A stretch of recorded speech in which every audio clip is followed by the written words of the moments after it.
पण हे आंदोलन इतकं मोठं व्यापक स्वरूप प्राप्त करेल असं कधी वाटलं होतं? म्हणजे सुरू करताना किंवा ऑनलाईन पेज चालू करताना असं वाटलं होतं की असं काही होईल, की असा कुठला ट्रिगर पॉइंट होता की जेव्हा वाटलं की आता आपण पुन्हा गेलं पाहिजे आणि आंदोलन केलं पाहिजे, आवाज आपण स्वतः या मुद्द्यावर उचलला पाहिजे?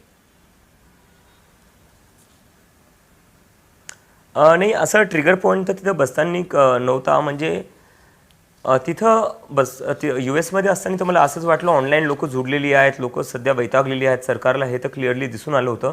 पण मी स्वप्नातही विचार नव्हता केला की एवढी सगळी लोक लाखोच्या संख्येने देशभरात रस्त्यावर उतरतील आणि एवढं मोठं आंदोलन करतील, याचा तर मी कधीच विचार स्वप्नातही केला नव्हता.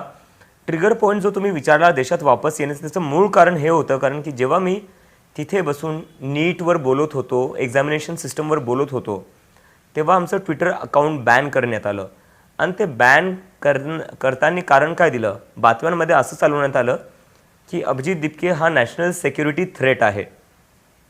आता मी अमेरिकेत एक भारतीय नागरिक म्हणून गेलो होतो, एक भारतीय मुलगा म्हणून गेलो होतो, भारतीय पासपोर्टवर गेलेलो होतो.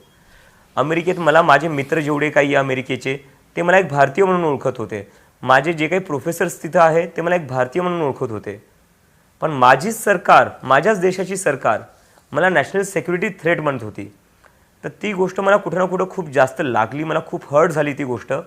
आणि तेव्हा मी निर्णय घेतला की मी आता देशात वापस येईल आणि देशात येऊन मी एक नागरिक आहे या देशाचा, जो या देशात वाढला, या देशात शिकला आहे आणि या देशाने जे काही दिलेले संविधानाने मला जे काही दिलेले त्याच्यामुळंच मी अमेरिकेत जाऊ शकलो.